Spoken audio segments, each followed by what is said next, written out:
preparing live stream, and I think is now streaming on live on YouTube. So, okay, I think we are.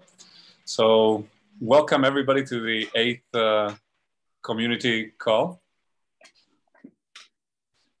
And a small group of people, we managed to make it, but we are here. So we have a introduction presentation like every week. Actually, we do a round of introductions also because there's new faces. And then we have a presentation of Mikhail, who's going to show us a very cool project for onboarding people, and then we have a round of Q&A with him, and maybe something else like a live UX audit if we want. So if we want, let's start a round with new people, and ladies first. Hadassah. Hello. I just had to move locations. So hi, I am in Brooklyn, New York. I work with Consensus as a design strategist and facilitator. And I am always excited to get to see products that people are making and how folks are thinking about building in the space. Hey. Awesome. You call who comes next? Of course, Jacob. Hello, I am Jacob. I am also at Consensus. Today is my day 3, and I'm just trying to absorb as much as possible. So I'm curious just to see what's going on and to hear more words in this space, just to try to learn from osmosis. And you're a designer? Yes, I am a product designer, yep. And call the next person? Let's do Mate of 10, James. Yeah, my name's James here, and I am lead for a project called Tenant Graph, which is going to be a signaling solution for Ethereum. Very cool. Your voice got choppy. Was it just me or everybody? Yeah. Try again then. Sorry. Come again. It may be my internet. Okay. All right. My name's James Hancock. I'm in Berlin, new to the city, and I'm project lead for Telegraph, which is a signaling solution for Ethereum. Nice. Who's next? Still all new. Next is, I can't see anyone's name because I'm on mobile. Okay. Hoping I can if I do participants. I'll just give up. Pedro. Hi, my name is Pedro. I'm working on Wallet Connect, an open source standard to connect mobile wallets to dApps. And I nominate Mikhail, who's left. Hi, I'm Mikhail, and I'm working on eve2.io. And I'm generally interested in onboarding people to Ethereum ecosystem. And I think I'm the last one, right? Yeah, I'm Beltran. I am the UX designer at ENS, the Ethereum Name Service. And I want to bring more design and more users onto the space. We've done a bunch of projects around onboarding people. And so with this, Mikhail had to show us some very, very cool solution for onboarding people. Yeah. Go for it. Yeah, I'm going to start. So let me share my screen.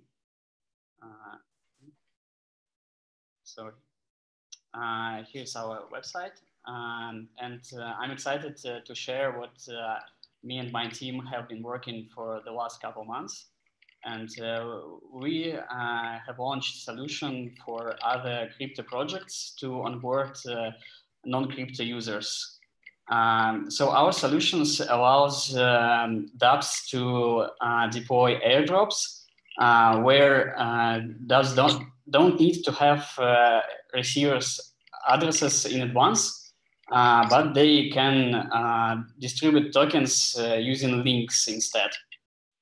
This sounds strange, but let me show how it works.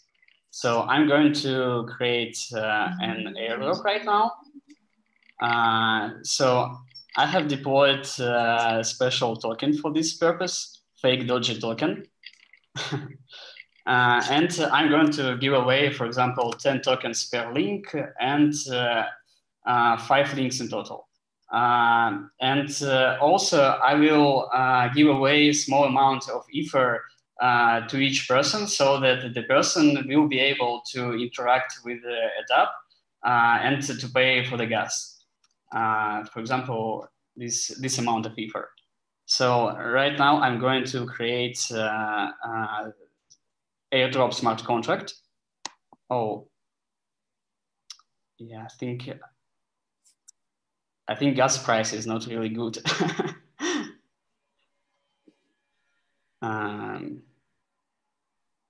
Yeah, let me check the gas price. Okay. Okay, it's maybe.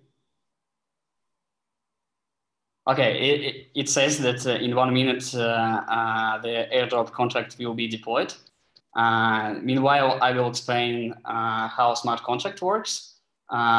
Basically, smart contract verifies that only receiver of a link can claim tokens because each link contains a special unique private key, and you need to have this private key to withdraw tokens. Also, you don't need to put tokens to smart contract address. Smart contracts withdraws tokens straight from your account. So it's still pending.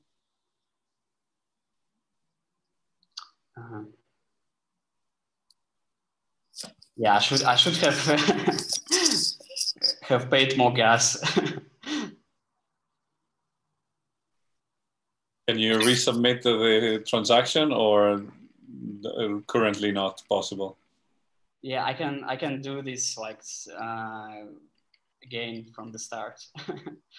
This is on mainnet already, right? Real ETH and everything. Yes, yes. Okay, actually, I have deployed this before, and I can use my previous links. So sure. Let me try it. Okay.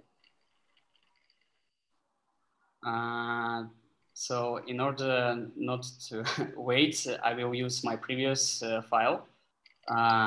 Basically, the app generates a bunch of links, and the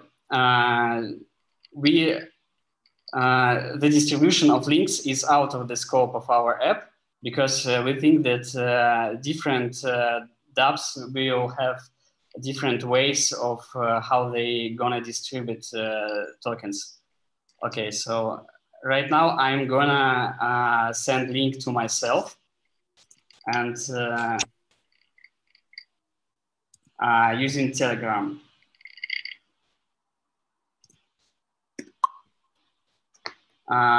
So I have prepared my non-coiner phone.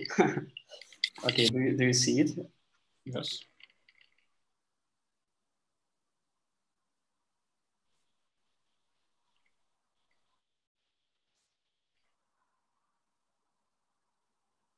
Okay, so I don't have wallet here yet.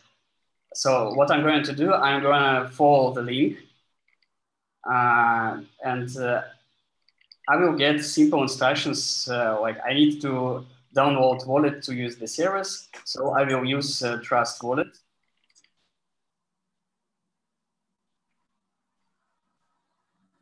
And I'm going to download it now.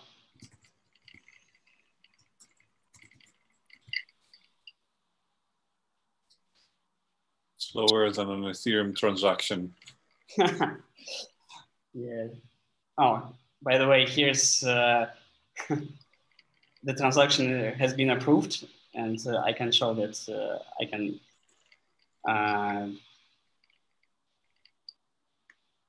can generate new like these links, and I can download them, and basically it's the same file as I opened before. Okay, so here's I have downloaded Trust Wallet, and I'm gonna open it. And I need to create a new wallet. I will do it now. I will skip recovery phrase verification. And as you can see, I'm automatically redirected to the page where I can claim tokens. So I'm gonna claim it now. And here's another Ethereum transaction for claiming tokens.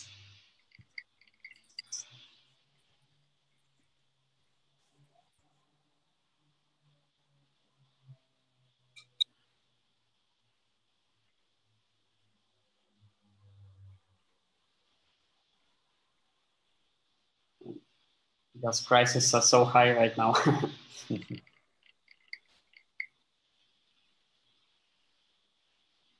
Yeah, I have received it. So I can now go to Wallet tab and verify that I have received tokens and Ether.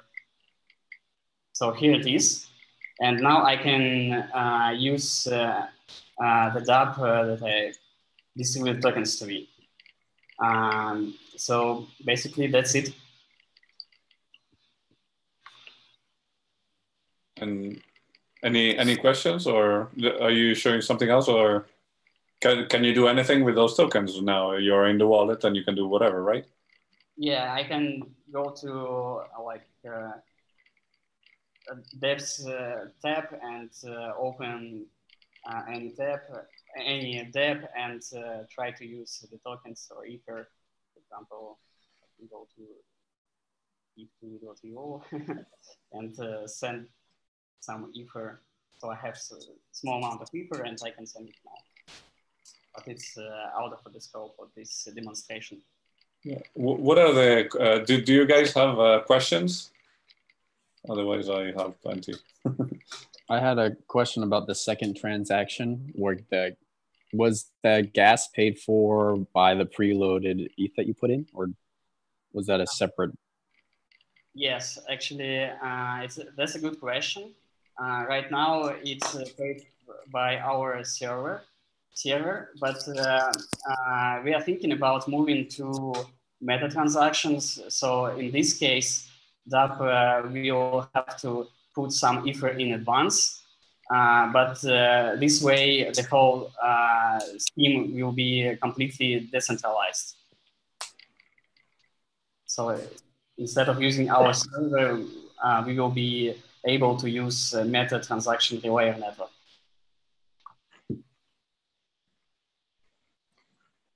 And yeah, you moved a bit between different sessions and between different generations of those links. Can you go back to the page where you said, now I can generate those links? This page here, download the CSV file. Yeah. This page, basically, it means, you see this when you have deployed a contract.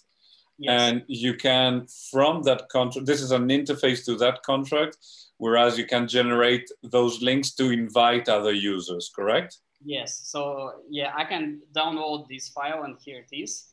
And I can open it, and there you can see 5 links in it. And those are pre-generated links or links that you have done? Because you did not send 5 links, correct? Yeah, it's pre-generated links. So I can send these links right now to anyone. Okay.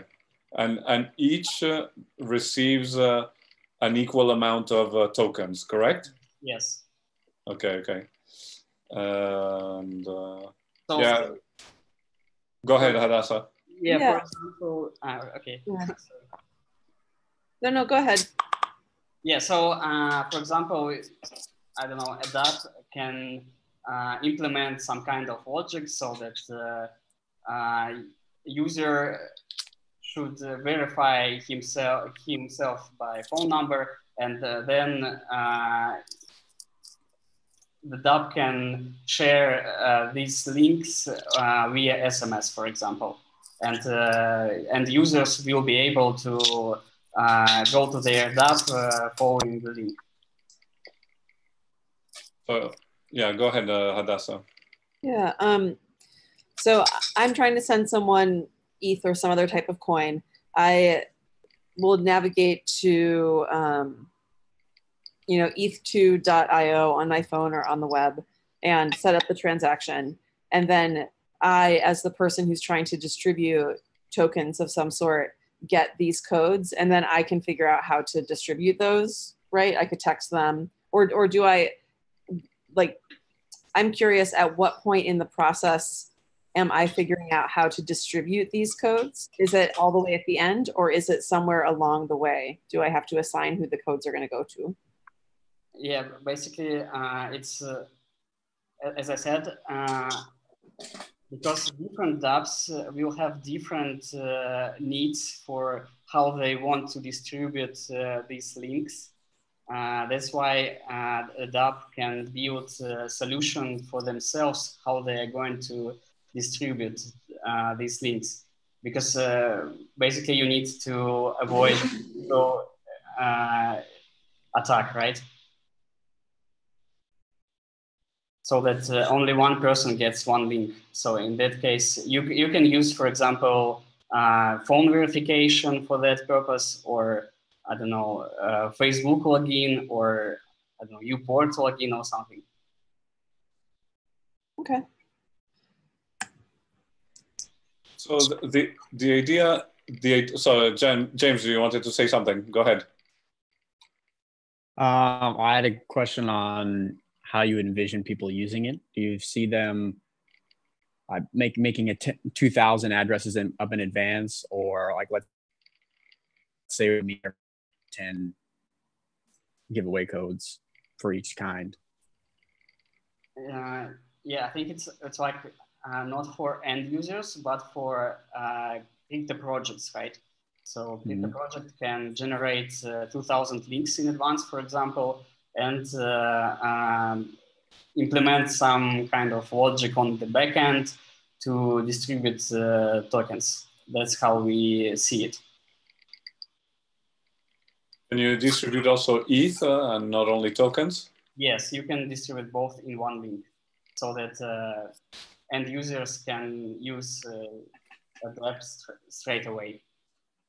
So basically today, I think it's a good idea to have like a simple shareable link that deep links you into receiving tokens magically. Yeah, you have the flow where you need to install the wallet, which is still kind of a problem, but maybe there's a solution in the future.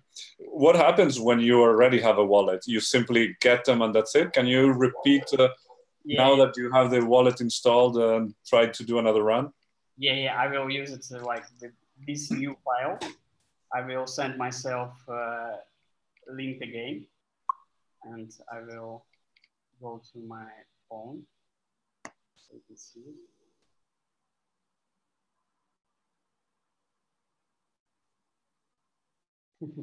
You know my password now. Okay. So I just follow the link and I push the button, and then I'm automatically redirected. So it's much easier in this case.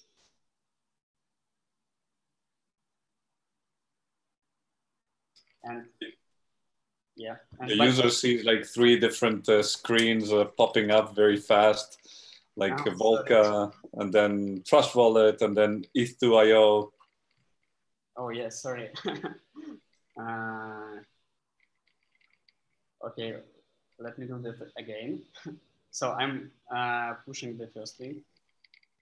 I'm opening the first link, okay? And it opens the page that I need to use Trust Wallet. And I'm going to click on the Use Trust Wallet button. And yeah, I'm just redirected to a page where I can claim link, but as I have already claimed it, so this says that I have already claimed it. Yeah, it's an interesting process for airdrops and an easy way to bridge even with normal dApps and use it as a Trojan horse or easy flow to, hey, install the wallet, etc. But it doesn't solve the install the wallet problem. Yes, which exactly. It's pretty big, but I can imagine that if, for example, a dApp will have its own native app, And you know, like a lot of people, like majority of people use native mobile apps, right? So in this case, you will be able to download the app and then use it seamlessly, like regular mobile app. Yeah, it has that part where you're asked to save the private key, etc. So those are problems that don't belong to your dApp. I understand that your process is to simplify this this idea, but when you try to have new users or new friend, how do they react when you show them this? Actually, the whole process is pretty simple because it's straightforward. So you don't need to think about it, right? And it's like the first principle of UX design. Don't make me think. This is easy. It takes time, but this is easy. But the main question is, okay, what can I do now with this? So what should I do now? Is the main question. And yeah, it will depend on the depth. So, for example, if it will onboard to people, then it will be easy to explain what you can do now. Yes. What do we do now in the sense of understanding the whole ecosystem of opportunities? Yes, this is an important thing. And you said you're not using meta transactions, but you are using a kind of a relayer that is signing and executing that transaction, correct? How does it work under the hood? Yeah, it's basically pretty similar to like meta transaction setup, but instead of relayer network, it uses only one server. So you, as a receiver, you sign your address of destination, and then you forward this signature to server, and then the server calls smart contract for you and pays gas for you. And then the smart contract distributes tokens and Ether to your account. Yeah, and in future, we are going to move to relayer network so that instead of one server, we will have like a decentralized network of servers. I mean, we will utilize meta transactions network. But those 5 links are not exactly transactions. They are requested to execute on a transaction. But when your server receives the call, it emits the transaction. It creates the transaction because you have the nonce problem, right? Yes, right. Okay. But actually, there's no nonce problem actually, because every link is signed independently, so there's no such problem.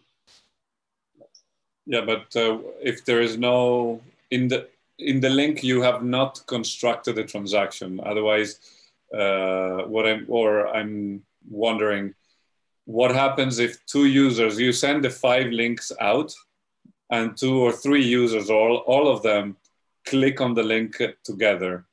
Yeah, but they have different links, right? So, yes, they have different links. But is it the same contract that is executing the transaction? Yeah, it's the same contract, but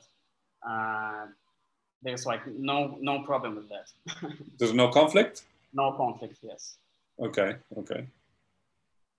Yeah, it's an internal thing. Any questions? Any other questions, guys? From the project's point of view, is there a way to know which have been and which haven't been redeemed links wise? Yeah, for sure, because everything is on blockchain and you can like verify it and you can see it on blockchain. And so there are some events on smart contract, and you can compare a link with these events, and you can know who have claimed and who didn't. Is there a way besides just having to check every single link like that? Yeah, you can just compare the links with which with the transactions. You can compare links with the transactions, and you can like understand which links were claimed. So you could build this for the user who generates the links, right? You could have it in the interface where you have download CSV. Yeah. You could have it there, like redeem or not, correct? Yeah, for sure. And this definitely we will do like in some future. And I think if we want to have a tiny UX audit or comments, maybe this page here, the get tokens page, probably needs a little bit more of context, you know? It's the first screen of the flow that the user sees when they click on the link, okay? And probably, yeah, it needs a little bit more of an explanation.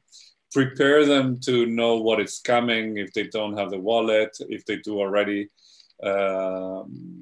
Prepare them to maybe the flow, or if it's the absolutely first time they do it, maybe you want to take it as an opportunity to educate them or remind them, hey, you're seeing this because somebody has sent you the link or you clicked on the link.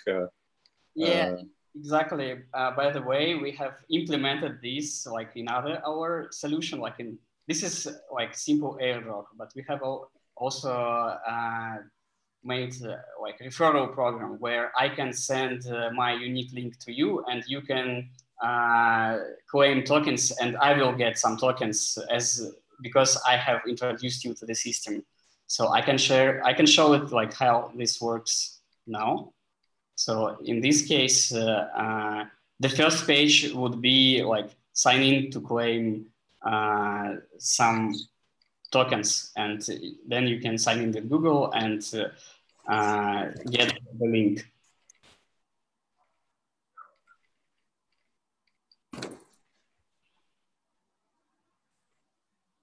Yeah.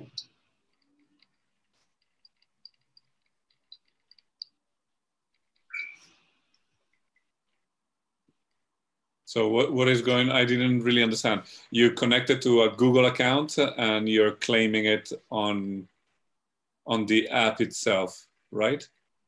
Yeah, actually it's like different solution. It's for referral programs. Okay.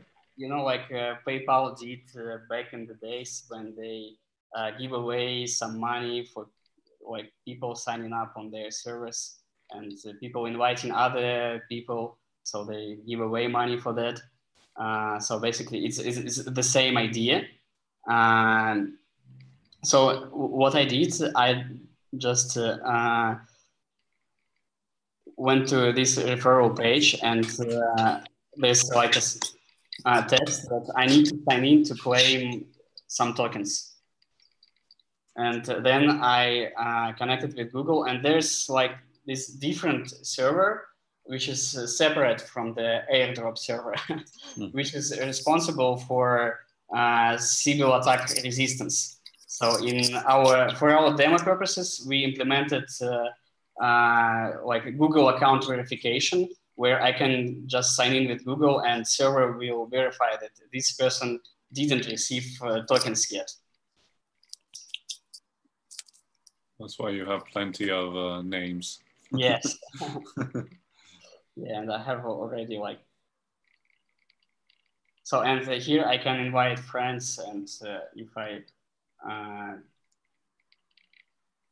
will follow this link, it will say that like Mikhail sent you tokens. It's exactly what you have said before. Yes. All right, any other questions or thoughts or considerations for him? Okay, so thank you, Mikhail. Awesome project. This is a method for onboarding. I guess that you have tried to onboard people, and besides asking now what, did you get some interesting feedback, or do you think they are onboarded, and there's something else? Not really, because like people need reason to use decentralized tabs, and like they don't have it now.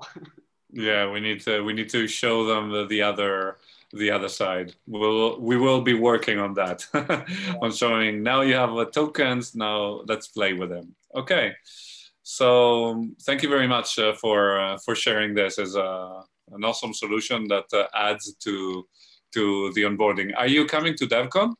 Yes. Are you guys, James and Jacob and Pedro? I'm guessing yes. You guys are coming? Yeah, I'll be there. Yes. Okay. Yes, me too. If you are interested in onboarding topics, since you're here, we will have an onboarding breakout session at DevCon that we are trying also with Adasa to find out an interesting format to what we can do and find interesting way of managing. Can I ask a quick round? What is your interest in onboarding? Among all the many topics that are around onboarding, what is your take or interest? Or maybe you're not interested in onboarding. James. My project has a lot of, like, it's not dealing with the crypto directly, but a lot of people are going to be coming from it. And so having people onboarded well will mean our interface will be better. And knowing the context from which they're coming, then will educate me better how to use Awesome. Expect them to use things. Awesome, awesome. And Jacob? Jacob?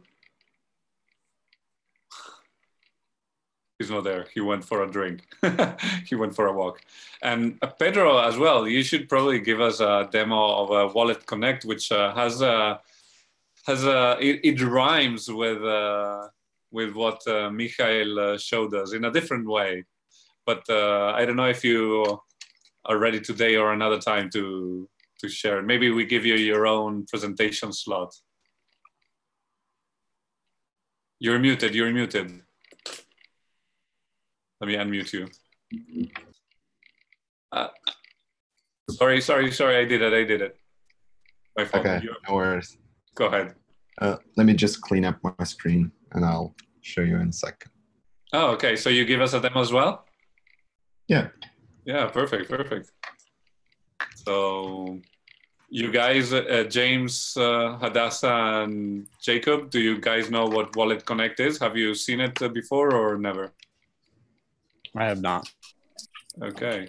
And Jacob, maybe he comes back from wherever he is. It's I'll let Pedro, while he prepares, I try to give an intro, but it rhymes with what Michael talked about, because it has this vision of connecting dApps and mobile and finding a way to connect them, and mobile wallets and dApps on a desktop maybe. So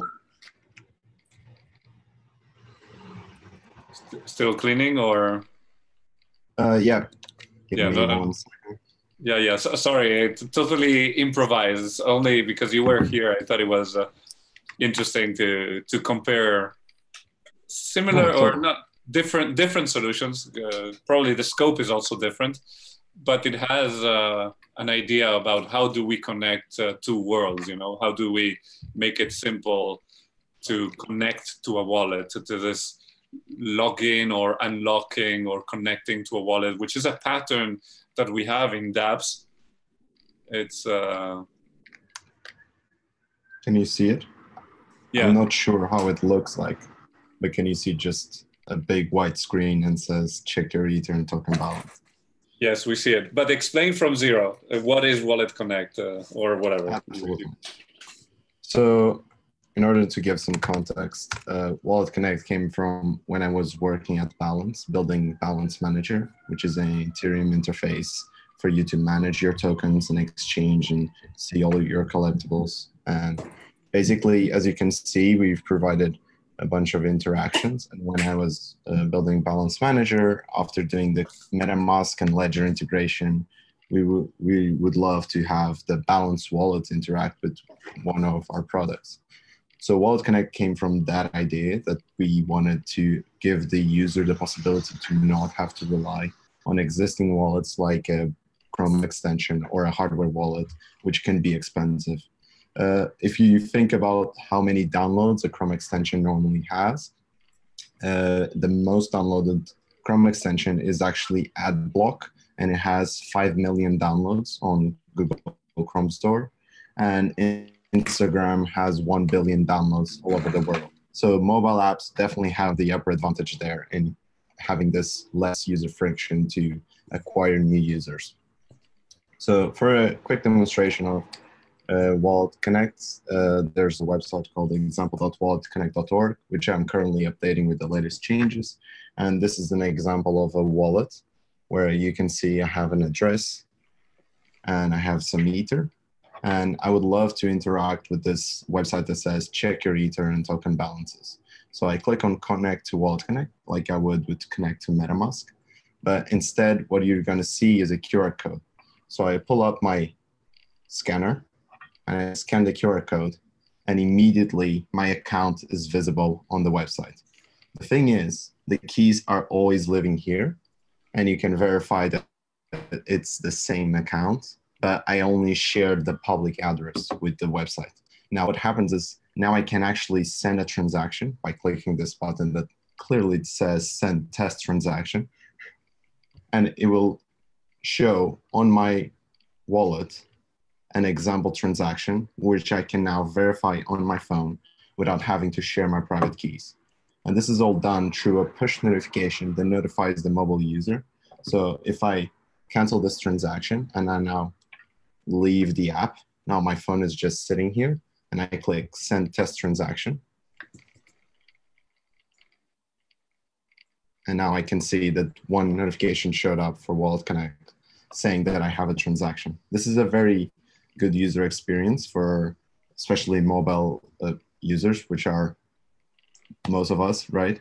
So smartphones are a bit more common than computers actually. And this enables us to have, for example, displays that don't have to actually be a computer. This could actually be a point of sale system where we use Wallet Connect to actually interact with a service. And the only requirement from the other end is to display a QR code in order to establish this connection.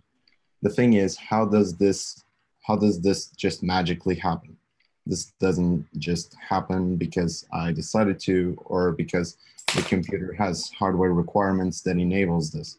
In order to make Wallet Connect censorship resistant and as backwards compatible as possible, we thought about not using Bluetooth or USB or any native APIs, and we restricted it to only make a bunch of HTTP requests to a bridge server.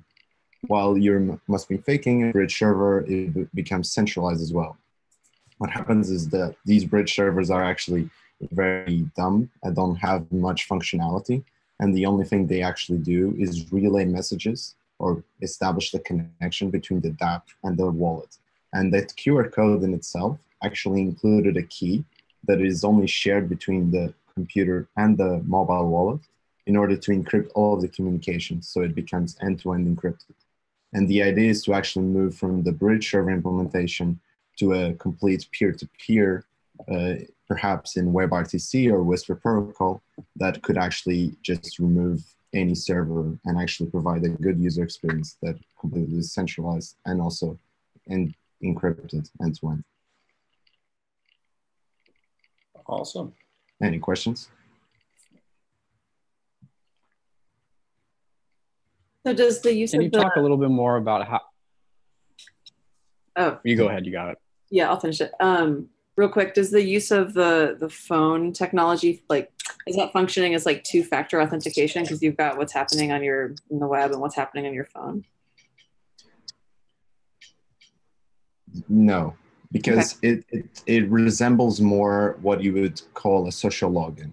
So when you connect to Google or to Facebook, that's not a two-factor authentication. It's simply an authentication. And the same way, this would, for example, if you look at my screen, MetaMask, when I click here, this was an authentication. The difference here is that my MetaMask was actually already unlocked. But if I lock it, where's the log out in the top corner? There we go. So if I log out now, it says, please unlock your MetaMask. This would be when you actually display the QR code. So technically what happens with the QR code is almost like a password that you're signing. So you're doing this authentication. What happens with MetaMask right now is that this happens automatically once you have it unlocked. But this is actually going to change in the future because it's very insecure. And not as much as insecure, but not privacy preserving. So you're losing a bit of privacy by simply injecting these accounts. And MetaMask is also going to move into this more authentication pattern where it tells you this dApp is actually requesting you to authenticate, and you simply approve or reject, and then you log in. So in this sense, we would actually just type password and it would show up. With Wallet Connect, this would actually be a QR code instead. The main difference is there. If you think about every single wallet, they always have this mechanism of protecting the keys or the public addresses. In the case of Ledger and Trezor, you would type the PIN code on your hardware device. James. Can you talk a bit about all the pieces that need to come together to make that QR code? Mm-hmm. So what happens on the dApp side is when you actually are at this point, you have to click on this button and then initiate a connection. What happens when this connection is initiated? You notify the bridge that you're going to initiate a session, which gives you a session ID. The session ID is then returned to the dApp, and then the dApp generates a key for this session and gives this session and key to the wallet through the QR code. By having the session and the key, now the wallet is able to encrypt data, in this case, public addresses or accounts, and send to the session ID that lives on the bridge. Then the dApp is able to grab this encrypted payload from the bridge and actually move it into the website and display you the accounts. And what we actually do is that the session is 24 hours. So it technically just lives whilst is on the bridge. So when you actually refresh every time, Wallet Connect is checking if there's any existing sessions. So if I were to click this Connect Wallet Connect again, I actually still have my session here. So this QR code only needs to be scanned once for every 24 hours. And how do you log out or change the account? Maybe you want to use the same dApp with a different account? So this would be part of the dApp to actually create a new session. So maybe if I click here, so this is just an example dApp. Oh, actually, I think Balance actually does this by having a logout button here on the bottom. So you just basically clear the session details by clicking one button.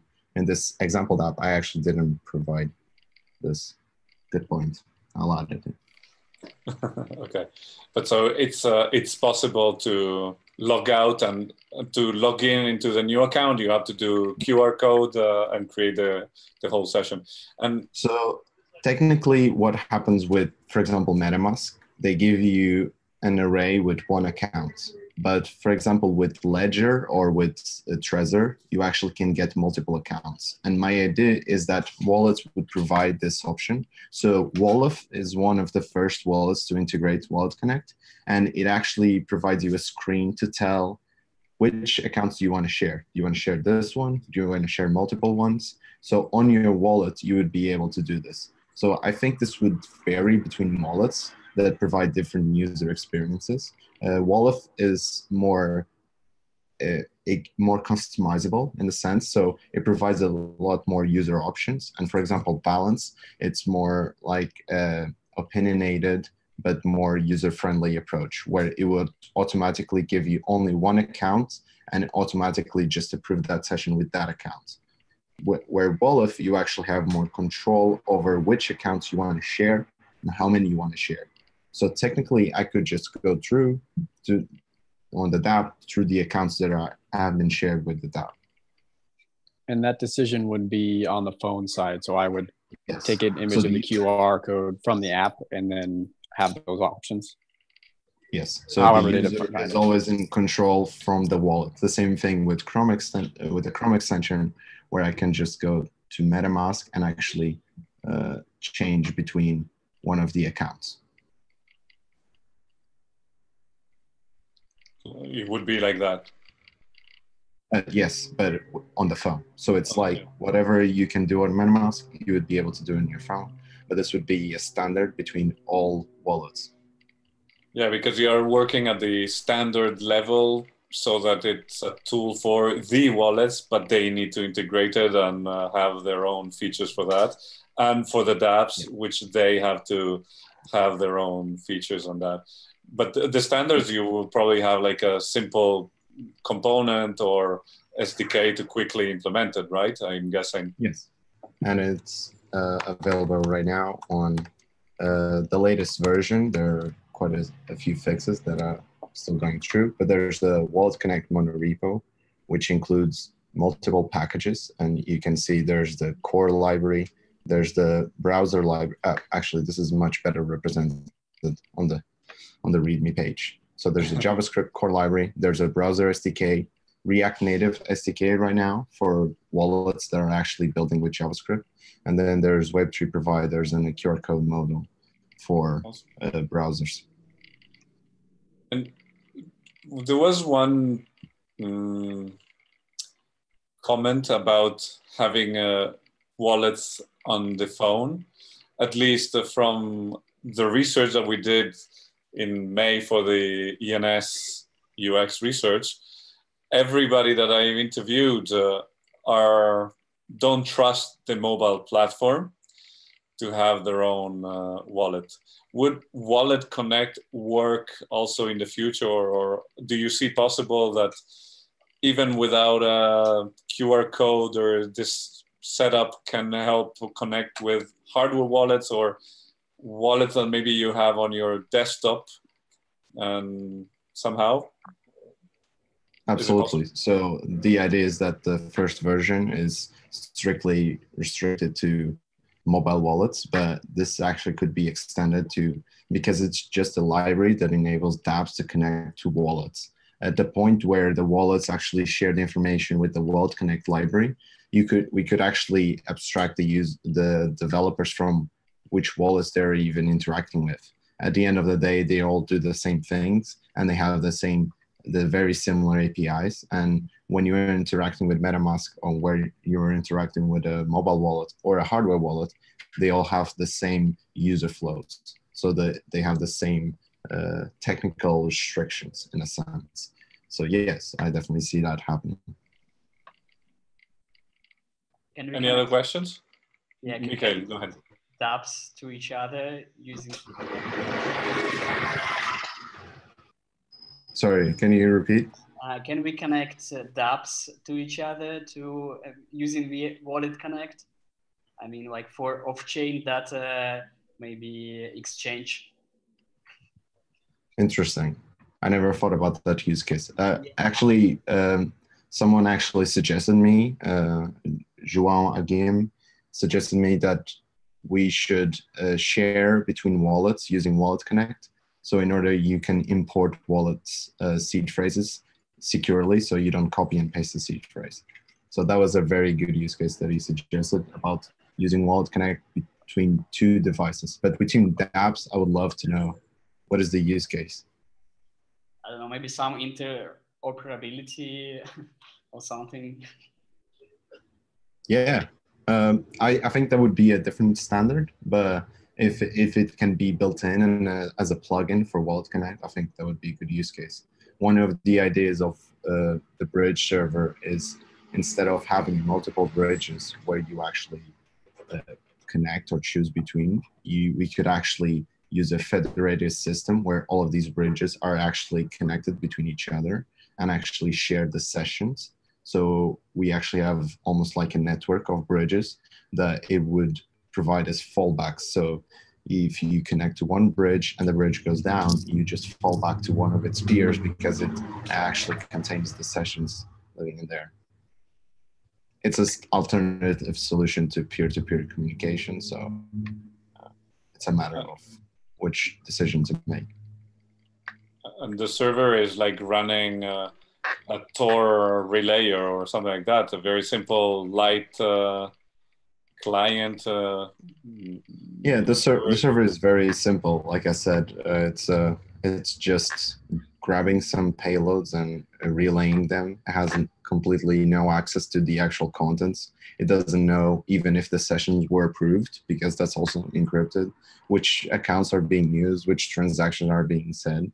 And this actually provides a bit of a limitation to the push notifications, where you would provide a more customizable push notification telling what's actually being requested from the app. You only know there's a request, but you don't know what's actually in that, because only the wallet and the dApp or the website that you're using right now actually has access to this.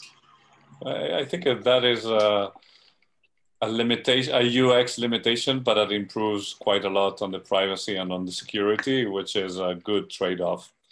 I think yes. Trade-off in our space is kind of the word.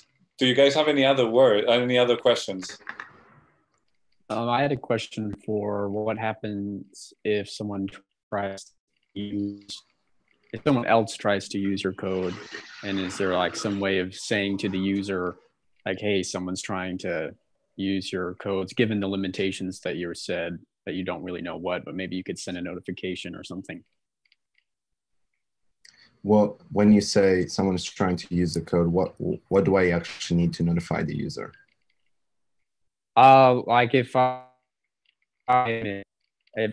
when I sign into my email, it says someone's signed in. And so I know if someone else is signed in, that wasn't me.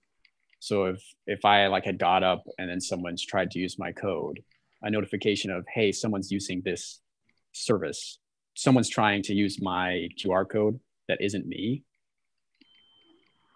So this is a much more complex issue that it's not necessarily Wallet Connect, and it's actually something that I've been working with Alex from Detective, and he has done. Detective is basically you can track the transactions in a graph manner that it's very user friendly. Check it out, Detective.com. Nice. And we're actually building together a new standard called ERC 1357, which is called ETH registry, where you would actually submit your metadata of your smart contract. What is metadata in the sense? It's the icon, the logo, the name, the description, the URL is tied to a smart contract, and even the functions that are being called from the smart contract would actually live on this registry. This registry would only include basically a smart contract tied to an IPFS hash, where on IPFS you would actually grab this data, and then we could basically separate the trust from the dApp telling you what is actually happening from the wallet actually being able to verify it itself. So the dApp would tell you the smart contract, and when you receive a transaction or a notification or a request from the dApp, you would verify against the ETH registry of what the actual contents are, and if the dApp says who it is, and it matches the registry on chain. This would enable to basically prevent the phishing attack that you were describing, but it's always down to the user. It's all about reducing the user error and providing as many tools to the user to actually enable them to make the right decision. Otherwise, we will centralize and make Wallet Connect registry, and we make the decision about who should be connecting to who, and that's how Google Gmail would work in this sense. It was able to actually tell who is right and who is wrong.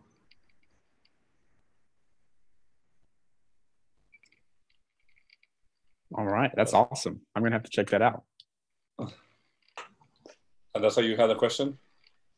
I think it's more of a meta question, but I'm curious how how often or like at what % of normal is it expected that someone interacting with a dApp or trying to like, you know, move some sort of coins around would go back and check the registry as opposed to like trusting the software itself? But I think that's a bigger question about trust and authentication and disintermediation.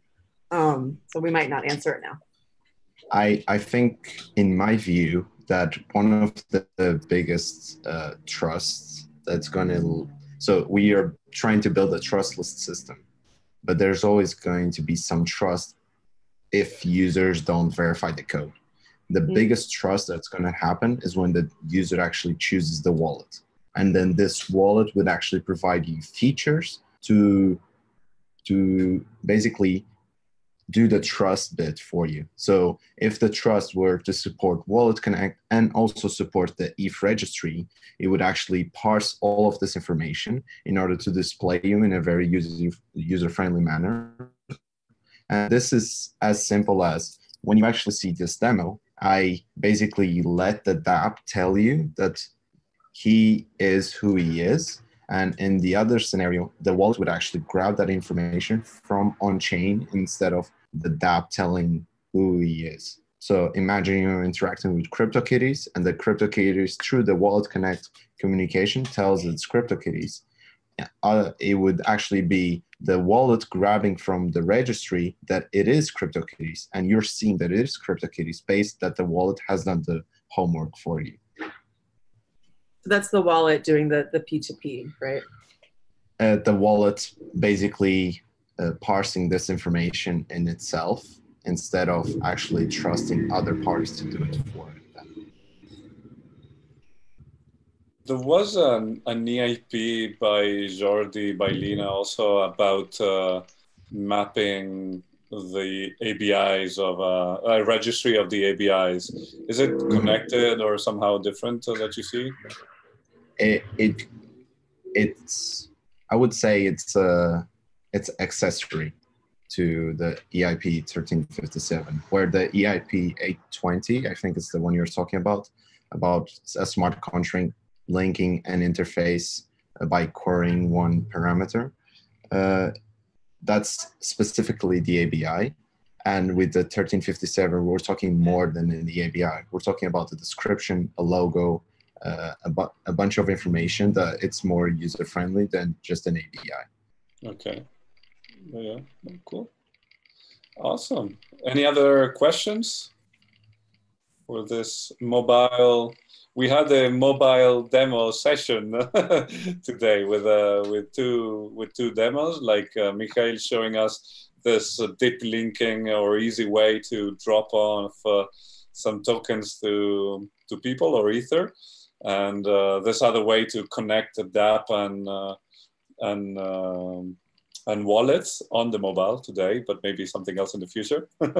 So I think it's two good tools for the ecosystem. On one side, I think Mikhail, we have to talk about how do we solve the next step. You know, hey, now try this. You know, try these dApp. Come and play with these dApp, or you spend your free tokens on this.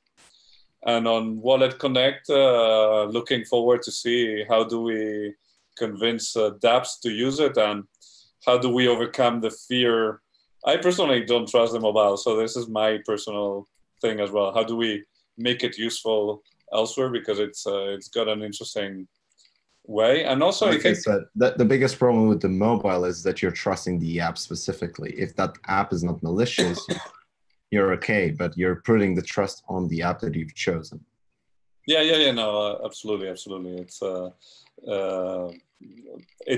the problem of the apps in the mobile phone, but this is not the thing. And in your case, one suggestion or one thing that when you have everything solved can be helpful to think about from the UX perspective is about the language. There's a lot of people thinking about, hey, do we call it login? Do we call it connect? Do we call it unlock? Do we call it a signing provider instead of something else? You know, so there is a discussion that you can join and bring your perspective about this maybe even at DevCon, but awesome. Thoughts about this? Yeah, thank you. Okay. So it was great talking to all of you guys. Thank you very much for coming. Small group, but very passionate. Really loved you, and hope to see you soon at Web3 Summit, DevCon, wherever you are. Let's hook and talk more UX design. Thank you. Yeah, I'll definitely see you at DevCon. Bye. Bye, everyone. Cheers. Bye-bye. Thank you. And